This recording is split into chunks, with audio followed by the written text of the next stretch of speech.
Hi guys, in this video I will show you how to turn off and on automatic subtitles on YouTube. What you need to do, first just go to YouTube and log in your account, and you click here in the profile icon and then click on settings. After that you click here playback and performance, and then you see here subtitles and close captions.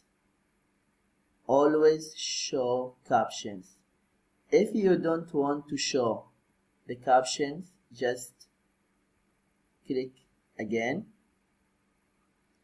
and you have here other options include auto-generated captions when available. If you want it, just check it here. This is what you need to do if you want to turn off and on automatic subtitles on YouTube. I hope this video is helpful. Please don't forget to give a like and subscribe to the channel if you are not subscribed yet. Thank you and see you.